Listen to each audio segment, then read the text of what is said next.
Where's that? Where's that? Is that the camera? Nope. Don't worry about it.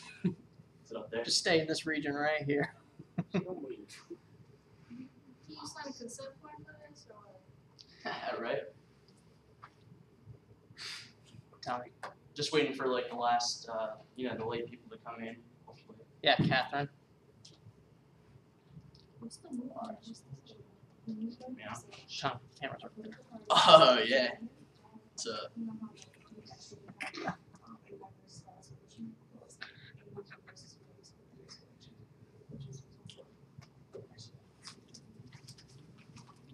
Alright, get started. Hello everyone. How you doing tonight? Great. I'm doing alright. I'm a little excited about the turnout tonight. There's like 12 people in here, 12 more than I thought, so can't really complain. So tonight, we are going to learn a little bit about ethics. We're going to have a lot of fun. And yes, I got the judges to grade the paper, so we'll announce a winner tonight. So just come up to me after like this speech, and I'll give you your cash prizes or checks, or I don't know. Our advisor has it, so. Anywho, who's got ethics? Anyone? This guy does. Well, for most of you out there who don't know what ethics is, let's find out. Next slide. All right. According to the Webster Dictionary, ethics is defined as the discipline dealing with what is good and bad, and with moral duty and obligation. All right. In layman's terms, ethics, business ethics in particular, is basically how you treat each other in the workplace. Doing what's legal and ethical and resisting temptation. So, next slide. Let's see how my boy Dilbert deals with business ethics. Martin, I discovered a deadly safety flaw in our product.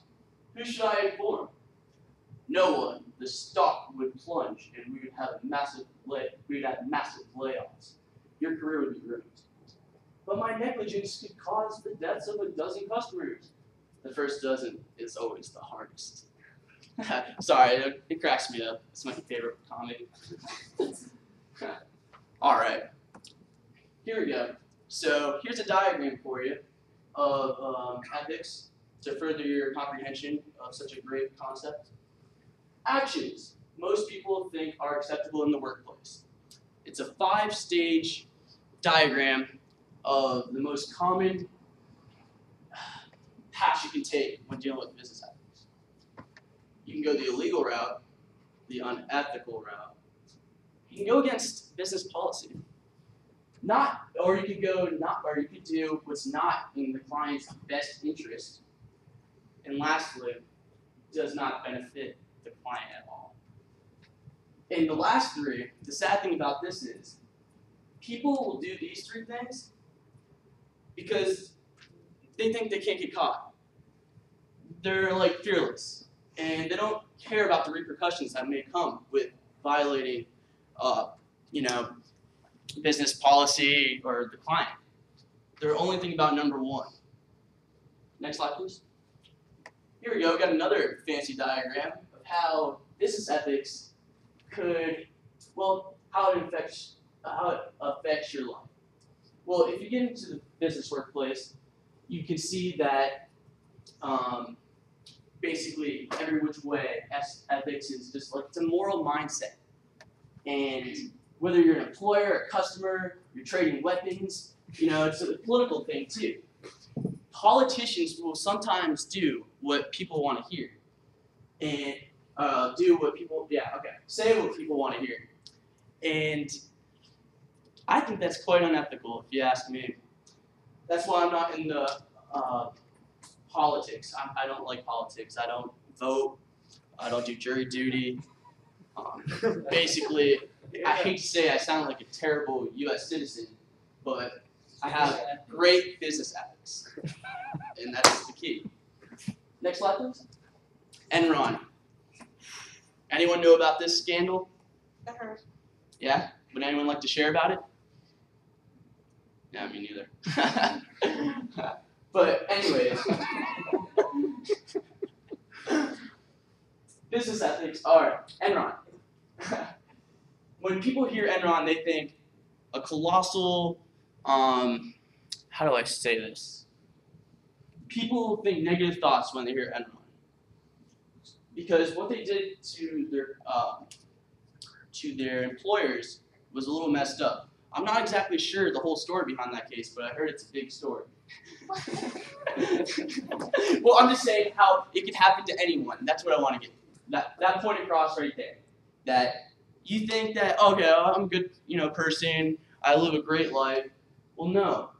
Well, yes, in a way. If you have a moral mindset, meaning you have great values, beliefs, you just treat people nicely, say hi. Wait. All right, here we go. Dylan, would you like to take over? I would love to. Yeah. Oh, I'll come back up. Oh, thanks. I got it. Oh, before I show the video, I guess like everyone here's seen Monsters Inc. No. Yes. You've seen anyone? I know. Yeah, I heard really you. good. Okay, what's the main point of Monsters Inc? There's monsters and they scare the kids and make them scared. Right. The whole unethical aspect is that they're a company, they're an energy company, and they harness their energy from children's screams. And obviously this has some very negative repercussions. So we're going to show you about 4 minutes of, oh, awesome, video. It actually has nothing to do with ethics at all. I just like this movie. So that's where you're supposed to laugh. Not just kidding. That's not joke. Actually has everything to do with it. Yeah, this is a great video if it ever loads. Well, in the meantime, I'll tell you a little bit about it. Ethics in the movie setting. There's been great movies out there that deal with those subliminal messages where they hide business ethics in the moral of the story. And this is the great example of Monsters. Levi ordered a wake-up call night. Hey, let's talk. Hey, marshmallow boy. Deliver. You call yourself a monster? Scary feet, scary feet, scary feet. Oh, the kids awake. Okay, scary feet, scary feet, scary feet, scary feet, scary feet. Kids asleep. Twins and a bunk bed. Oh, I thought I had you. Okay, Sully, here we go. Ready? Stop. It's over here. Don't let the kid touch it. Don't let it touch it. I don't know, but it's legit. I love scaring kids in bed. Come on, fight that clock. Fight that clock. Scary monsters don't have clocks. 180. Do you have 180? Do I see 100? Oh, I don't believe it. I'm not even breaking a sweat. Not you. Look, and the commercials on. The future is bright at Monsters Incorporated. I'm in this one. I'm in this one. We power your car. We warm your home. We light your city. I'm Monsters Incorporated. Hey, look, Betty. Carefully matching every child to their ideal monster to produce superior speed, refined into clean, dependable energy. Every time you turn something on, Monsters Incorporated is there. I'm Monsters Incorporated. We know the challenge. The window of innocence is shrinking. Human kids are harder to scare. Of course, MI is prepared for the future with the top scarers, the best fighters, and research into new energy techniques. Okay, here I come. We're working for a better tomorrow. Today. No. Oh, continue. Okay. Oh, my bad. That was the end of the clip anyway. I was just seeing if we could turn it up louder. Oh yeah, sorry. Sorry for the delay.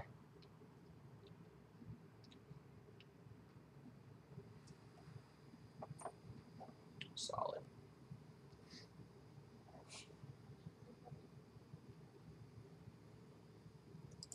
We're gonna fast forward a little bit.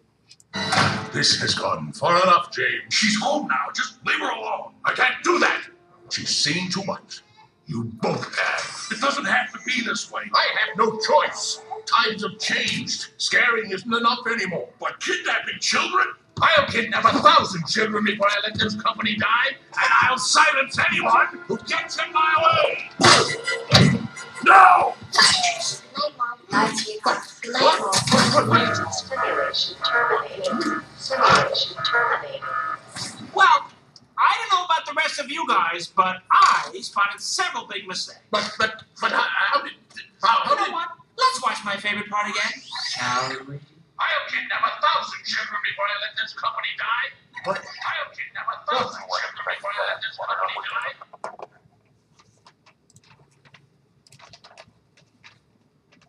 Is that it?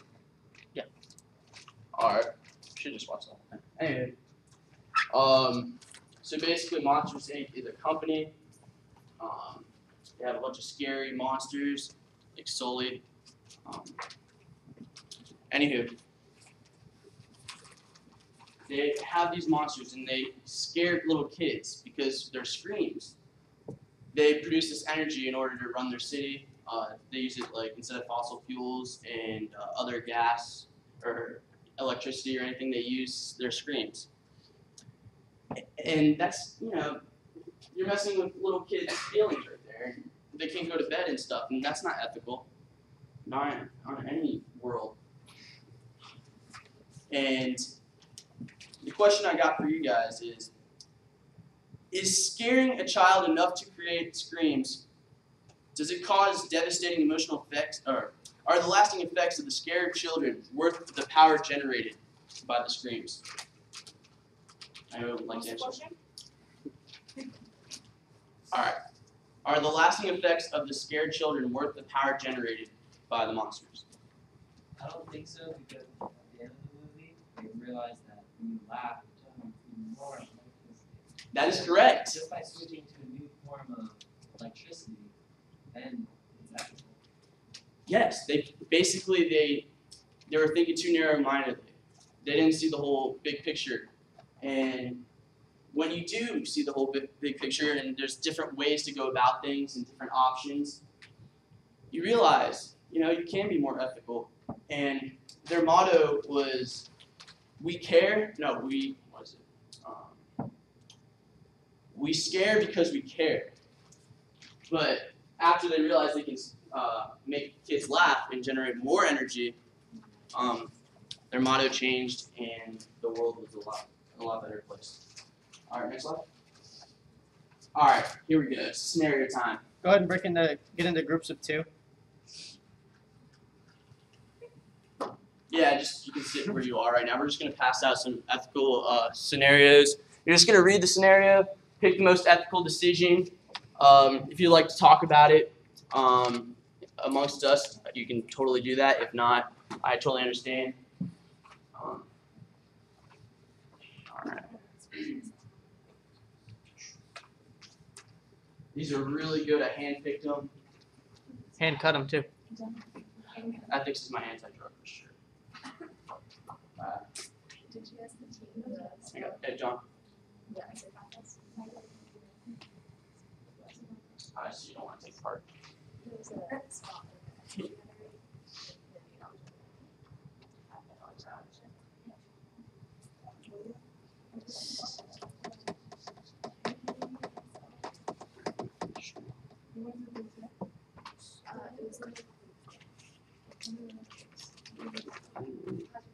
We should just watch that whole thing, but I'm gonna get out of here too.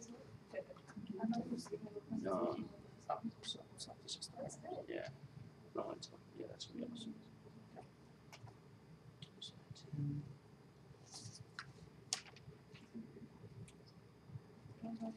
is. Okay. Do you want to still? Oh, I'll write it down.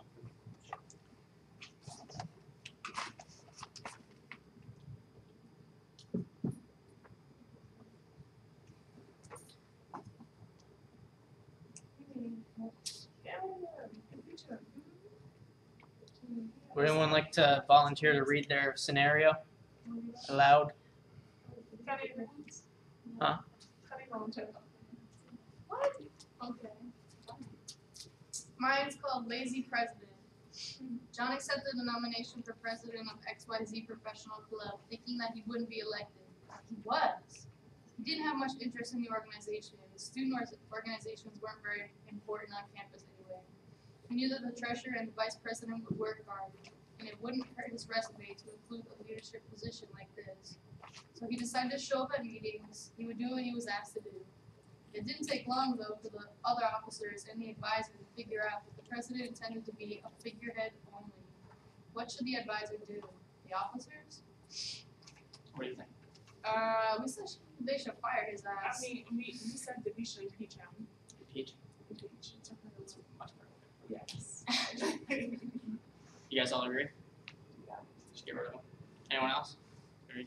But we don't just get rid of him. We will also explain to him why we feel like you're incapable of this position of this position. Right, not just like let him Yeah, go, but just actually like, tell him why, so maybe he can do something. And if you really want to better. stay in the club where you're going to still be involved in the organization, you know, you could probably impeach him, but he could still be a member until he gain the skills necessary to one day become president. Thank you, Chair. Or else give him an ultimatum, either to step up to his role or leave, step down. Read mine. Yeah, sure. This one's a little weird to me. But Susan was an honors student at Big U. Her senior research project compared dietary habits of women living off campus in apartments with women living in dormitories. Her hypothesis was that dormitory women would eat better than apartment women, but she was surprised to find little difference. She was so sure that she was right and that the dorm women just didn't cooperate fully in reporting daily intake. So she just reported some of the findings, the ones that supported her hypothesis. The professor was impressed with her well-written report, and it was announced that Susan was to be recognized on Honors Day for her outstanding project. Susan didn't expect that. She realized too late that it didn't really matter with research what the outcome was. Perhaps the award was nothing to do with her findings. Maybe she would have gotten the award anyway. But now what should she do? What should she do? $1 million question. No pun intended. The $1 million case. All right, just in case you guys wrote an essay.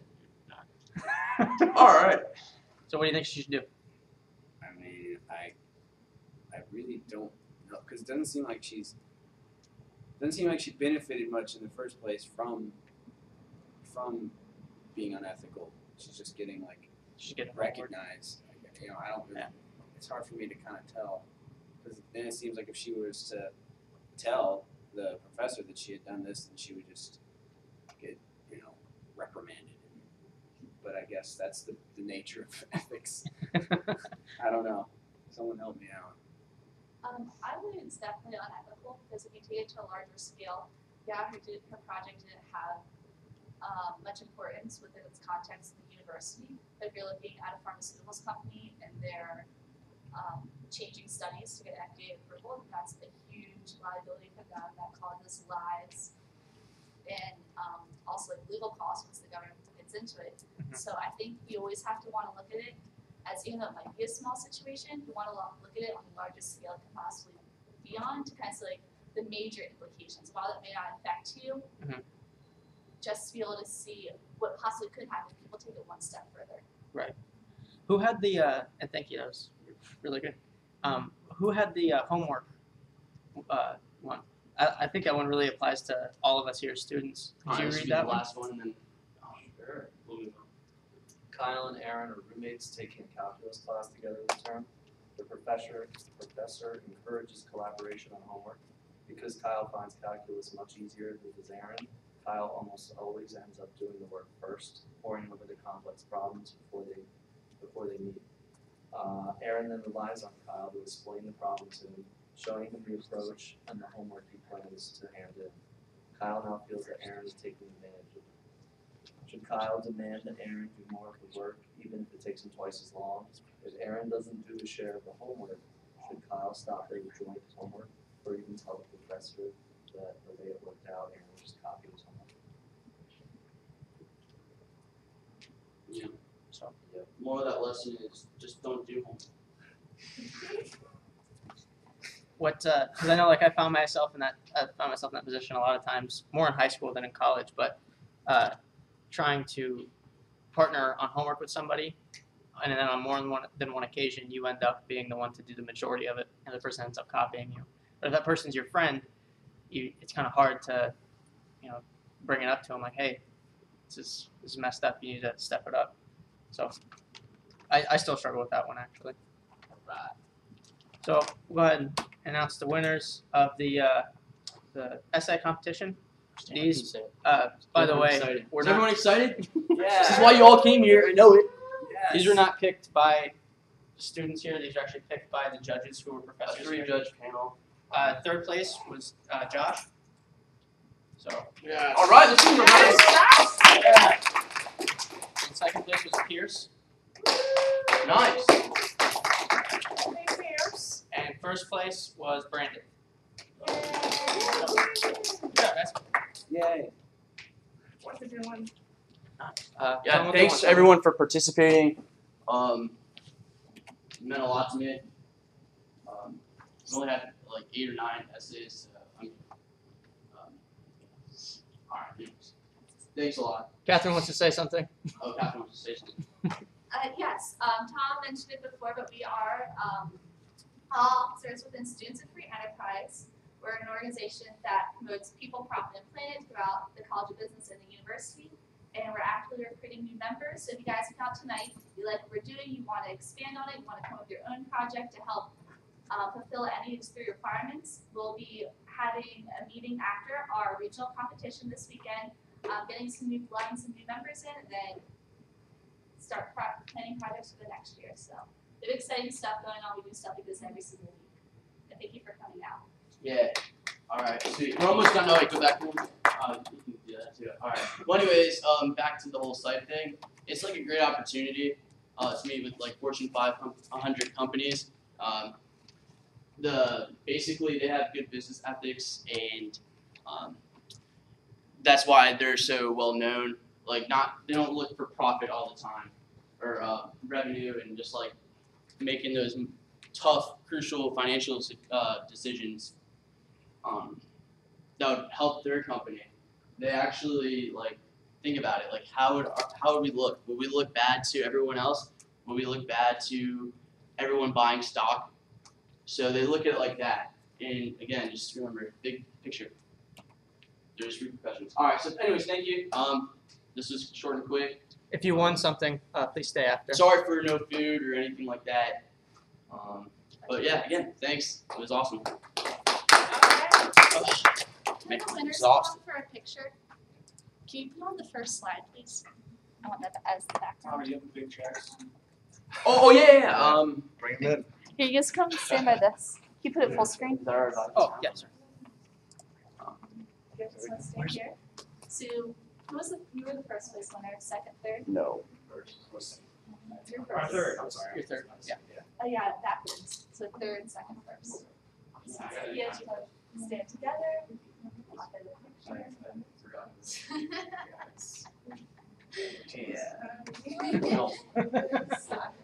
there any other team? Alright, we're just doing a variety. Alright, and then you were the first place winner? Okay, I'll get one solo. Special. Oh. Thank you. Don't you guys want to give a short testimonial that we might put in our presentation? Just say you really enjoyed learning about business ethics and expanding your views on it through writing the essay. You're really happy with the That's all you, man. Say what you're going to do with the scholarship. Say it's really going to help me find textbooks next semester. Oh God. Okay.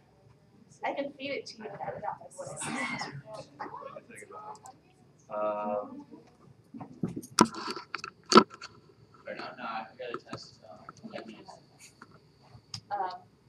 Don't be nervous. What are you doing? I was recording. Oh, I have it. Oh. It's easy if I do it on here just because